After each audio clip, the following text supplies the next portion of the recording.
सुप्रभात। कैसे हैं आप सभी? आशा करती हूँ कि आप सभी अपने घर पर खुश और खुशहाल होंगे। बच्चे, हम पढ़ रहे थे देवदारू निबंध आचार्य हजारी प्रसाद द्विवेदी जी का।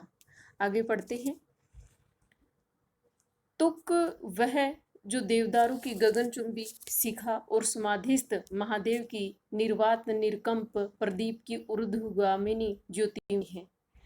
जो तुक की बात लेकर चले थे कि बात बात में तुक को कुछ लोग देखते हैं। फिर हजारी प्रसाद द्विवेदी जी ने कहा था कि तुक का कुछ ना कुछ तो महत्व ही होगा। जब जो साहित्यकार लोग हैं बार बार तुक की बात करते हैं, जब इतने सारे लोग बात कर रहे हो तो वह बात महत्वहीन नहीं कही जा सकती। ऐसा बोला था पीछे, जब हम पढ़ चुके हैं पीछे वाली बातों में। अब कहते हैं कि तुक वह है। कौन तुक वह है? क्या कि देवदारू की गगनचुंबी शिखा, देवदारू जो पेड़ है उसकी गगनचुंबी आकाश को छूने वाली शिखा जो टहनियां हैं, समाधिस्थ समाधि में बैठे हुए महादेव की, निर्वात का मतलब बिना वायु के, और निष्कंप का मतलब बिना कंप का पाए, प्रदीप का मतलब दीपक, ऊर्ध्वगामिनी ज्योति, ऊर्ध्वगामिनी का मतलब ऊपर की ओर जाती हुई जो ज्योति है, जिस दिए की जो लो है, अर्थात तुक अर्थ में रहता है कि तुक है जो उसका कुछ न कुछ अर्थ रहता है। ध्वनि साम्य के तुक में कुछ ना कुछ अर्थ चारुता होनी चाहिए कि जो ध्वनि साम्य की चारुता होती है, ध्वनि का एक जैसा होना। जैसे बच्चे मैंने कहा था आपको, जाता है पीता है, इस प्रकार से। जैसे आपने बचपन में पढ़ी होगी, मछली जल की रानी है, जीवन उसका पानी है, जो रानी है पानी है, बाहर निकालो मर जाएगी, ऐसे करोगे ये करोगे, इस टाइप से। जो वो पीछे रानी है और पानी है, ये जो तुक होता है ना, इसको तुक बोलते हैं। अब इसने कहा है कि उसमें ध्वनि साम्य है, उस आवाज की जो बोलने का हमारा लहजा है उसमें साम्यता होती है। ध्वनि साम्य के तुक में कुछ ना कुछ अर्थ चारुता, उसके अर्थ भी सुंदर होता है, वहां भी उसका अर्थ सुंदर निकलेगा, साथ में ध्वनि की सुंदरता होगी, साथ में अर्थ भी सुंदर होना चाहिए। ध्वनि साम्य साम्य साधन है वे, वो तो शब्द हमने इस प्रकार के यूज किए हैं कि वो अच्छे, मतलब बोलने में अच्छे लगे, वो तो एक साधन के रूप में प्रयोग किए गए हैं। और वास्तव में जो उसका अर्थ है वो तो अर्थ डिपेंड करता है, अर्थ के ऊपर उसकी सुंदरता और अधिक निर्भर करती है। तुक अर्थ का धर्म होना चाहिए कि वो तो साधन है जो हम शब्द यूज कर रहे हैं, जो एक जैसे रिम्बिंग वर्ड बने हुए हैं, लेकिन जो उनसे अर्थ निकलता है वो उस तुक की सुंदरता है। वास्तव में सुंदरता उसका अर्थ है, यानी कि वो उसका धर्म है और वो उसका कर्म है। साधन यूज करना तो कर्म हो गया, और जो बढ़िया अर्थ देगा वो उसका धर्म हो गया। तुक अर्थ का धर्म होना चाहिए, मगर कहना खतरे से खाली नहीं है। लेकिन फिर हजारी जी कहते हैं कि ये बात है ना, खतरे से खाली नहीं है। किसी नए आलोचक ने अर्थ अर्थ किसी नए आलोचक ने अर्थ को लय की वकालत की कि अर्थ में भी लय होनी चाहिए। किसी ने कह दिया भी, पहले तो लोगों ने कहा कि जो मेन शब्दार्थ, जो जैसे कविता लिखी जाए तो कविता के अंदर वो होना चाहिए, ले आनी चाहिए, रिमिंग वर्ड तुक मिलनी चाहिए। लेकिन कुछ ने कह दिया कि नहीं, जो उसका अर्थ निकला ना, अर्थ के अंदर होना चाहिए, वो तुक बनने चाहिए। किसी आलोचक ने अर्थ में न्याय की वकालत की है। मैं अच्छी तरह से जानता हूं कि सारी पंडित मंडली उस गरीब पर बरस पड़ी, कि उस गरीब व्यक्ति ने, उस पंडित गरीब के ऊपर बरस पड़ी। अगर तुक अर्थ में मिल सकता तो न्याय क्यों नहीं मिल सकती। फिर कहा है कि अगर तुक अर्थ में मिल सकता है, कि जो तुक है अगर वो अर्थ में मिल सकता है तो लय क्यों नहीं मिल सकती, फिर तो लय भी मिल जाएगी। मेरे अंतर्यामी कहते हैं कि तुक को अर्थ में तुक अर्थ में नहीं रहता, लय में लय नहीं रहता। तुक को अर्थ में नहीं रहता और लय नहीं रहता। बहुत से लोग अंतर की आवाज को आंख मूंद कर मान लेते हैं, कि जो उनके अंदर अंतर होता है उस अंतर की बात को आंख मूंद के स्वीकार कर लेते हैं, किसी विद्वान के द्वारा कही हुई बात को आंख मूंद के हाँ भी भर देते हैं। मैं नहीं मान पाता, लेकिन हजारे जी कहते हैं कि मैं ऐसी बातों को नहीं मान पाता हूँ। आंखें खोलने पर भी यदि अंतर की आवाज ठीक जचे, कि आंखें खोलकर यदि ध्यान से पढ़ा जाए उसको, अंतर की आवाज ठीक जचे तो मान लेना चाहिए। आपका हृदय कहे कि नहीं ये बात ठीक है तो भी मान लेना चाहिए, क्योंकि उस पर अवस्था में भीतर और बाहर का तुक मिल जाता है। शिवजी ने अंतर और बाहर का तुक मिलाने के लिए ही देवदारू को चुना था, कि भगवान शिव ने समाधि के लिए जो देवदारू वृक्ष चुना था वो अंदर और बाहर दोनों ही अवस्थाओं का तुक मिलाने के लिए चुना था। अंतर्यामी और बहिर्यामी के साथ ताल मिलाते हुए यही उचित है, कि अंतर्यामी और बहिर्यामी के साथ ताल मिलाते हुए केवल यही उचित है। महादेव ने आंखें मूंद ली थी और देवदारू ने खोल ली थी, कि जब भगवान शिव तांडव करने लगे थे, उन्होंने अपनी आंखें मूंद कर तांडव करना शुरू कर दिया था, और उस समय देवदारू ने वहां पर आंखें खोल ली थी, यानी कि देवदारू का और भगवान शिव का तुक मिला हुआ था। कहने का भाव यह है कि हजारी जी कहते हैं कि हमें किसी की भी बातों को आंखें मूंद कर स्वीकार नहीं करना चाहिए। जब आपको उसके अर्थ के अंदर, उन शब्दों के अंदर, दोनों जगह जब आपका मन स्वीकार करे, तभी आपको उस बात को मानना चाहिए। लोगों की कही हुई बातों को ऐसे ही नहीं मान लेना चाहिए। महादेव ने जब आंखें खोल दी, देवदारू तो पहले ही खोले हुआ था, जब महादेव ने आंखें खोल दी तो तुक बिगड़ गया, दोनों का तुक बिगड़ गया, क्योंकि छंदो भंग हो गया, छंद भंग हो चुका था, क्योंकि आंखें शिव की बंद थी और देवदारू की खुली थी। जब देवदारू ने भी खोल ली तो जो उन दोनों का छंद मिला हुआ था वो छंद बिगड़ गया था। त्रिलोक्य का मद विह्वल करने वाला देवता भस्म हो गया, और त्रिलोक्य का मतलब तीनों लोगों का जो मद विह्वल, नशे के अंदर जो विह्वल कर रहा था, वो देवता भस्म हो गया। उसका फूलों का तुरीण जल गया, उसका जो फूलों का बना हुआ तुरीण का मतलब तरकश, जिसके अंदर हम बाण रखते हैं, आपने देखा होगा कई बार फिल्मों के अंदर पीछे जो धनुष बाण का प्रयोग करते हैं उसको तरकश बोलते हैं। रतन जड़ित धनुष टूट गया, सब गड़बड़ हो गया। सोचता हूँ कि उस समय देवदारू की क्या हालत हुई होगी, क्योंकि क्या देवदारू की क्या हालत हुई होगी, क्या इतना ही फड़फड़ाना मस्ती में झूम रहा होगा, क्या वो फिर भी ऐसे ही मस्ती में झूम रहा होगा, क्या ऐसा ही बेलोस खड़ा होगा कि जिस प्रकार से मस्ती में वो हरदम खड़ा रहता है, क्या वो उस समय भी ऐसे ही खड़ा था? शायद हाँ, क्योंकि शिव की समाधि टूटी थी, देवदारू का तांडव रस भाव विवर्जित महानृत्य नहीं टूटा था। कि भगवान शिव का जो नृत्य कर रहे थे, जो तांडव कर रहे थे, उनकी समाधि टूटी थी, लेकिन जो देवदारू था वो तांडव का जो रस ले रहा था, भगवान शिव जो नृत्य कर रहे थे उस रस का जो नृत्य ले रहा था, भाव विवर्जित, कि जहाँ पर भाव का कोई स्थान नहीं होता, विवर्जित का मतलब जहाँ उसका कोई महत्व ही ना हो, जहाँ वो हो ही नहीं सकता, महान नृत्य नहीं टूटा था, भगवान इसका देवदारू का नहीं टूटा था। देवता की तुलना में भी निर्विकार रहा, काठ बना हुआ, कि वो देवता के रूप में, यहाँ जो देवदारू पेड़ है उसको देवता के रूप में पुकार रहे हैं हजारी जी।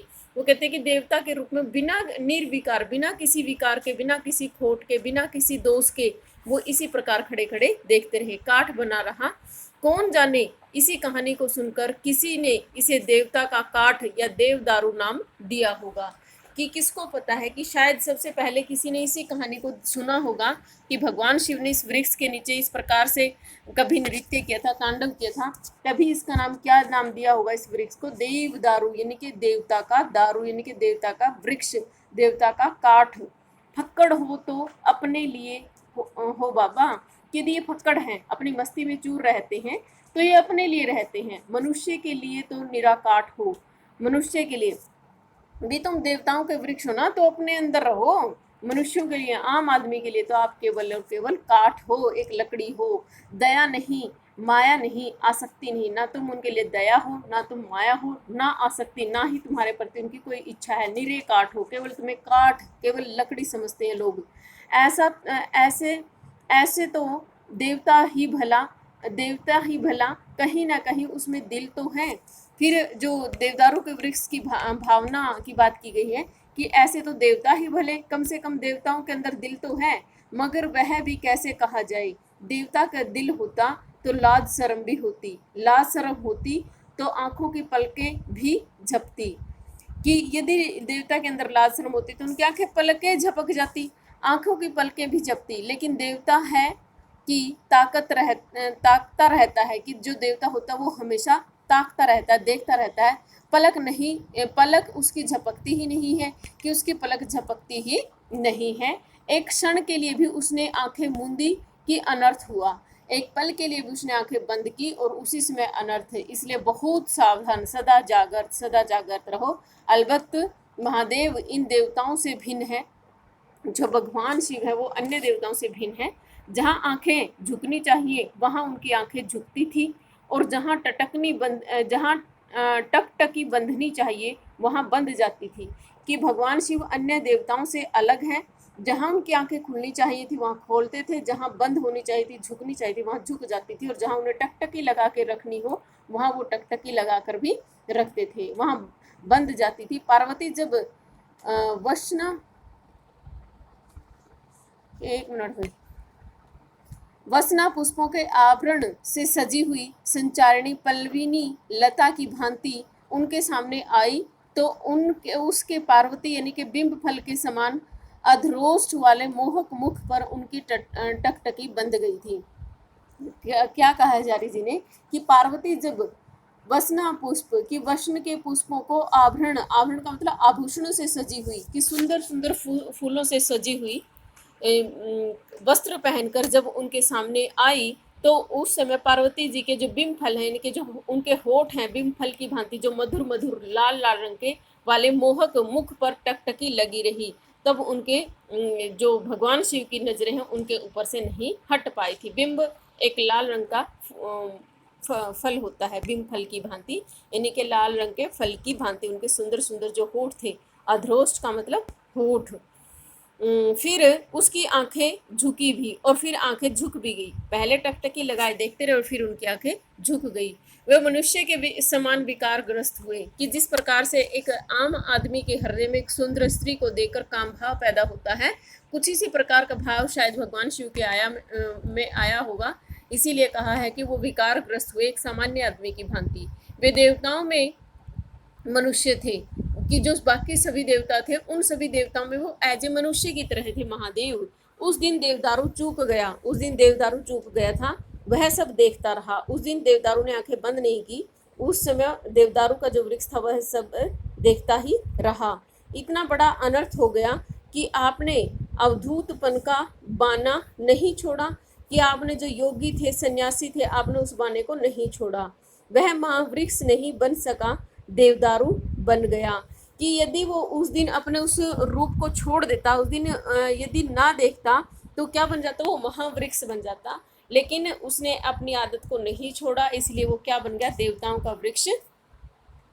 महावृक्ष नहीं बन सका, देवदारू बन गया। आंखें खोले रहने का भी कोई तुक की बात होती है। महावृक्ष वनस्पति होते हैं, कि जो महावृक्ष होते हैं वो वनस्पति होते हैं, जिनमें भावुकता तो नहीं पर सार्थकता होती है, और जो फूल तो नहीं देते फल देते हैं। अपुष्पा फलवंतो ये, कि वो केवल अपुष्पा बिना पुष्पों के फल देते हैं। देवदारू चूक गया और वनस्पति की मर्यादा से वंचित हो गया, इसलिए जो देवदारू का पेड़ है ये क्या है, वनस्पति नहीं है, ये क्या है, एक पेड़ है, केवल और केवल एक पेड़ है। जो वनस्पति देते हैं उनको महावृक्ष कहा जाता है। तो क्या हुआ, यह सब मनुष्य की आत्म केंद्रित दृष्टि का प्रसाद है, कि ये सब जो आत्म दृष्टि केवल अपने बारे में सोचता है उसी का प्रसाद है। देवदारू को इससे क्या लेना देना, वह तो जैसा है वैसा बना रहेगा। तुम उसे वनस्पति कहो या देवताओं का काठ कहो, कि तुम चाहे उसको वनस्पति कह लो, अगर तुम्हारे वो किसी जड़ी बूटी के काम आता तो तुम उसको वनस्पति कहते, अब तुम उसको केवल और केवल लकड़ी मान सकते हो, केवल और काठ मान सकते हो। तुम्हें अच्छा लगता है तो अच्छा नाम दो, तुम्हें बुरा लगता है तो बुरा नाम देते हो। क्या भरा है, मुमकिन है कि इसका पुराना नाम देवतरु हो, कि हो सकता है कि इसका पुराना नाम देवतरु हो, देवताओं का वृक्ष हो। देवता का तरु नहीं, देवता भी और तरु भी, कि देवतरु का मतलब देवताओं का तरु नहीं है। इसका मतलब हो सकता है दो अर्थ हो, कि एक तो देवता भी था ये और एक वृक्ष भी था। देव होकर वह छंद है और तरु होकर वह अर्थ है, यानी कि देवता के रूप में वो छंद था और तरु के अर्थ में तरु होकर वह उसका अर्थ दे रहा था। छंद समष्टि व्यापिनी, छंद के अंदर समष्टि का मतलब सब कुछ, समाज को व्यापिनी व्याप्त किए हुए था। जीवन गति के समांतर चलने वाले व्यष्टिगत प्राण वेग का नाम अर्थ, समाज, स्वीकृति, प्राप्त संकेत हुआ है। तो बच्चे आशा कर रही हूँ कि मैं आपको जो ये लेसन है समझ में आ रहा होगा। जहाँ बैठकर लिख रहा हूँ वहाँ ऊपर और नीचे पर्वत पृष्ठ पर देवदारू वृक्षों का सोपान परंपरा सी दिख रही है। अब आगे हजारी जी कहते हैं कि जहां पर बैठकर मैं इस अध्याय को लिख रहा हूँ वहां ऊपर और नीचे पर्वत पृष्ठ पर देवदारू वृक्षों की सोपान परंपरा सी, कि जो देवदारू के पेड़ हैं उनके सोपान का मतलब एक श्रृंखला सी बनी हुई है, एक पंक्ति बनी हुई है, परंपरा सी दिख रही है, दिखाई दे रही है। कैसी मोहक शोभा है। वृक्ष और भी है, लोगों ने नाम भी बताए हैं कि और भी यहाँ पर बहुत सारे वृक्ष हैं, उनके नाम भी बहुत सारे लोगों ने मुझे बता दी है, पर सब छिप गए हैं, दिखते नहीं हैं। आकाश चुंबी देवदारू, ऐसा लगता है कि ऊपर वाले देवदारू वृक्षों की फुनगी पर से लुढ़का दिया जाए तो फुनगियों पर से लौटता हुआ हजारों फीट नीचे तक जा सकता है। कि जो ऊपर के जो देवदारू वृक्ष है उसके ऊपर की फुनगी से अगर कुछ गिरने लग जाए तो नीचे तक गिरते गिरते गिरते गिरते वह नीचे तक आ सकता है। इनके फुनगियों के ऊपर से वह वस्तु, इनके जो देवदारू के पेड़ हैं वो पहाड़ जिस प्रकार से खड़े होते हैं, पहाड़ों के ऊपर इस प्रकार से उगे हुए हैं कि एक श्रृंखला, एक पंक्ति की भांति, एक श्रृंखला की भांति प्रतीत हो रहे हैं। यदि ऊपर की फुनगी से कोई वस्तु गिरेगी तो वो हर वृक्ष के ऊपर से गिरती गिरती हजारों फीट की नीचे तक गहराई तक वो जा सकती है, अनायास। अनायास का मतलब बिना किसी प्रयास के। वह ऐसा लगता ही भर है, भगवान करे कोई सचमुच, कि ऐसा केवल लगता है। अनायास का मतलब बिना किसी प्रयास के बाद यूं लग रहा है कि अपने आप ऐसा हो जाएगा।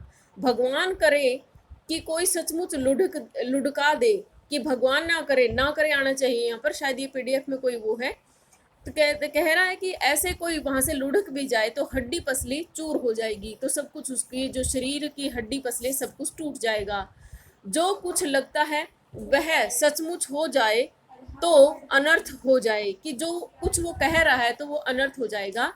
लगने में बहुत सी बातें लगती हैं, इसलिए कहता हूँ कि लगना अर्थ नहीं है, कई बार अनर्थ होता है। अर्थ वास्तविकता है, अर्थ जगत की वास्तविकता, जगत की सच्चाई के जो अर्थ होता है वो वास्तविकता होता है, रियलिटी होती है, और जो वास्तविकता होती है वही जगत के अंदर सच्चाई होती है, वो यथार्थ होता है, वो किसी के जीवन में घटी हुई कोई घटना होती है। लगता है सो मन का विकल्प है, अंतर जगत की स्पृहा मात्र है। अंतर जगत की स्पृहा का मतलब ईर्ष्या मात्र है, छंद।